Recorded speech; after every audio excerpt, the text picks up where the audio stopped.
So I've never seen you hop before. Can you bunny hop? Nope. That seems like a pretty sure answer. All right, so we're gonna work on getting you to bunny hop today then. I get a lot of questions about bunny hop saying like, oh, is that the same as a manual? Or if I can manual, can I hop? Or, you know, do I need to be able to hop in order to manual? And really the movements are similar, but they're not the same. So like with the manual, we are getting the front wheel off the ground, but we're really getting a hip shift back because we're attempting to kind of coast on the back wheel. Right. In this instance, we're just looking to stay on the back wheel for a bike length. And what I mean by that is we're gonna compress down and we're gonna lift the front wheel up, and the back wheel should take off where the front wheel took off. So like it should take off in the same place. Okay. Okay, so we'll probably try to mark that out today so we can really see what that looks like. The cool thing about this is like if I have something that I have to hop over on the trail, I don't have to hop the whole distance of my bicycle.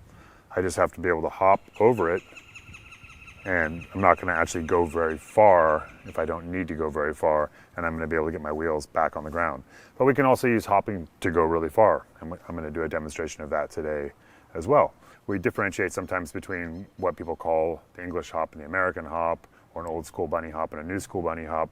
The difference being with the former of each of those is that we're pulling both wheels at the same time.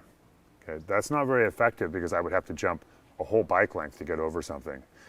With a modern hop, or what some people refer to as the American hop, I'm gonna hop with the front wheel, and then the back wheel is gonna take off right where the front wheel left. Front wheel is gonna land, and back wheel is gonna chase it and land in exactly the same place. Okay. So it's much more precise, and the really cool thing about this is once we learn to hop correctly like this, we can actually do while we're cornering.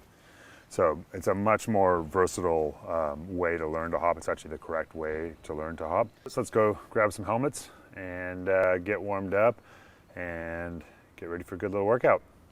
There's a lot of BS and misconceptions about hopping properly, and we're gonna try to work through some of those today.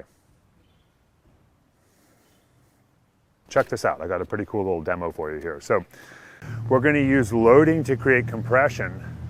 That compression is gonna help then bring the front end up, which is gonna be done with more of kind of like a power clean movement than a shifting back for the manual. Once that front wheel is up, I'm simply gonna push forward, and the back wheel will meet or exceed the height of the front. So here we have like a little satellite dish bowl that's gonna help us. As I go down into this little dish, I'm gonna get some natural loading as I press in, kind of like a jump there. And I'm gonna really focus on loading down through the basin there. And as the front wheel touches the rim of the bowl there, I'm gonna pull up with my arms. And as soon as the back wheel contacts that exact same place, I'm gonna push with my hands. And the rear wheel should follow the path of the front. Load, pull, push, okay? As they're coming in, load, pull, push, and I get a bit of a hop, right?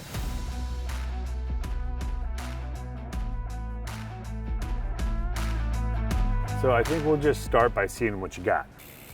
Really focus on loading, pressing down through the legs, nice tall legs as you load, and then letting the legs up into the body. Yes, that was awesome.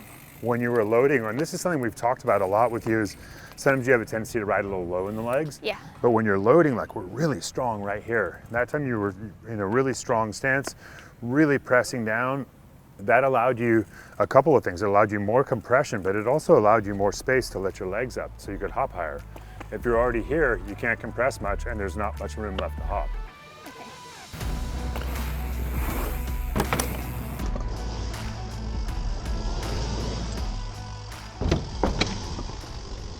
Yeah, you got so much more height. What did you feel there?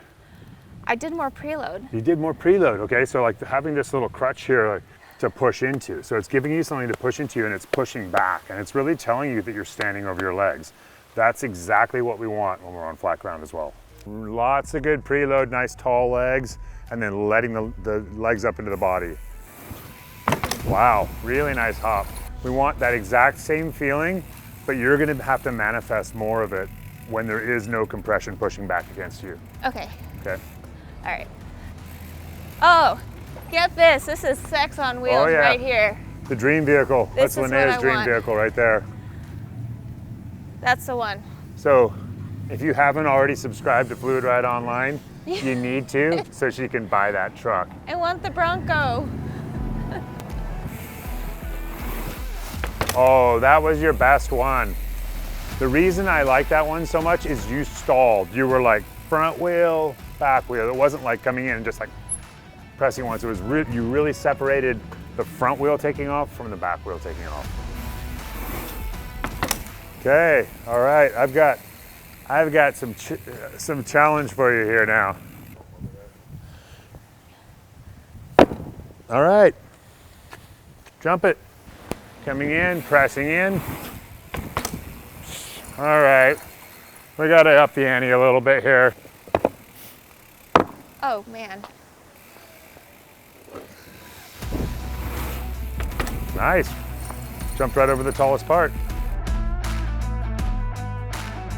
All right, let's take this to flat ground now. So I'm just gonna hop basically where the cones are there.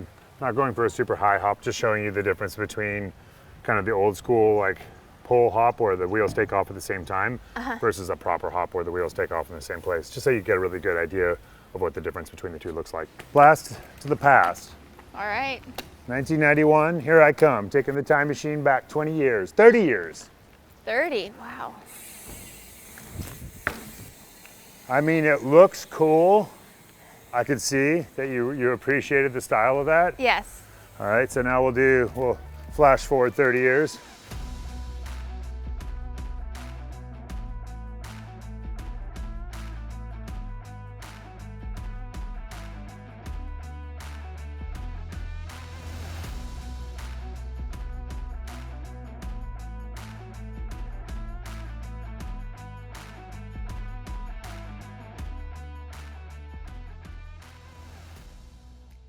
I asked you to bring a prop, a dozen eggs.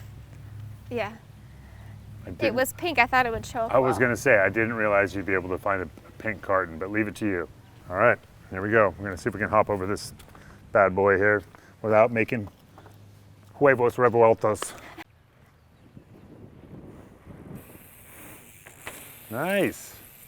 Not bad, not bad. Okay, I remember now what happened when I tried bunny hopping in the past. What happened? It's really easy for me to kick the rear wheel up, but it's hard for me to get the height with my front wheel. Okay, so Yeah. remember that with that demonstration I did, that the rear wheel will meet or exceed the height of the front. So your goal when you're hopping over something is to get your front wheel up and over it first, Okay. and then to push. Okay, so remember that. If I get my front wheel up maybe a foot high and I push, watch the back wheel will go a couple inches higher. Okay. Okay. So how do I practice this, like pulling up with the bars, and because that helped me with the preload, but you were talking about pulling up with Yeah. bars. I So- don't think I'm doing that. You're doing that, otherwise you wouldn't have cleared that, because Okay. that wasn't all just from preload. So if you just preloaded, you would have done like the old school, like the kind of English hop, right? Okay. You might do a couple without the carton, just without trying to clear the eggs. Yeah. And notice where the pressure is in your hands as compared to your manual. Here, from underneath the handlebars. Oh, Feel that? yeah. Yeah, so that's very different than the manual, right? Where with the manual, the hips are shifting rearward and we're feeling pressure more in the front side of the handlebar and less underneath it. This is one of those rare instances where we're gonna feel pressure underneath the handlebar. Okay, this Okay. is helpful. Yeah, so that's one way you can kind of practice the first part of it. Yeah, good. Great. Cleared it by a mile. I'm gonna make it a little higher for you. Oh, there goes your truck again. They're taunting you, man. Seriously taunting you. A few more subscriptions and you're there. The Bronco, I know, the Bronco. All right, we're gonna raise it up a little bit here. Oh, okay. I can't even remember what we were talking about. I got so distracted by the Bronco. This is gonna let you know if you don't make it, because it's gonna, like, wind might be enough to blow that off. So you might want to clear it by a couple extra inches. We didn't put eggs in here because we didn't want to waste fresh eggs It's true, there are no eggs in there. on my riding. Or I ate them all. Oh, same thing. Same thing. Really focus on getting that front to pull up a little bit higher. The back's going plenty high. Okay. Oh, you're gonna get this. Oh, it felt so close. So close. Good speed, lots of acceleration, nice and strong. Oh yeah, boom. Yes. Success, all right. I'm counting that one. I tried to go a little sooner. Yeah, counting that one. Okay. Yes. All right, so now it's my turn. Distance hop down the alley. Distance hop. All right, you Okay. work. I'll watch. Okay. So here I've got a pretty long gap that I want to clear. There's like a diagonal rut right here that I really don't want to land into going fast. And you can see pretty clearly this is actually a downhill takeoff. Yeah. Right? It's not even flat. It definitely doesn't come up at all. There's nothing for me to pop off here. So I'm going to have to rely on a proper bunny hop or J hop to get the distance I want from here to clear what I want to clear, which is about 30 feet down this alley. Yeah. So if we look at this, this is actually pretty far. Like this is actually pretty deep. I'd prefer not to stick my front wheel into anything in here if I can help it. It's going to require some speed. It's going to require some preload. And it's going to require some belief in myself. I got the butterflies, but I'm going to go for it.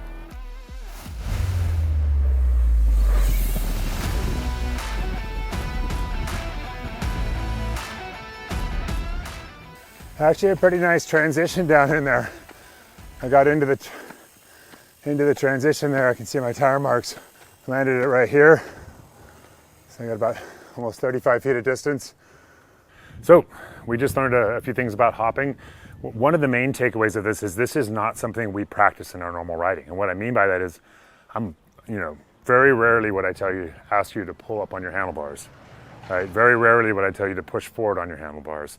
But because there's no terrain to help us when we're truly hopping, like not featuring, but truly hopping, we have to do the work ourselves. So we're gonna load with our legs, so we're consciously loading through our body. Our legs are fairly straight, knees over toes, so we can create a lot of compression down through the legs. And then we're doing that upward pull instead of like that rearward shift for a manual. So we're doing the upward pull, getting the front wheel to the height that we need to clear what we want to clear, and then simply pressing the hands forward to get the back wheel to follow the path of the front. Typically for me, I scan the foreground and I'm always looking for something to help me because I would prefer to feature off something. I just know it gives me more of a collected target, and it also helps me go higher or further. But when there's nothing there, a J hop or bunny hop is where it's at. Okay. Thank you. Nice job today. Thanks.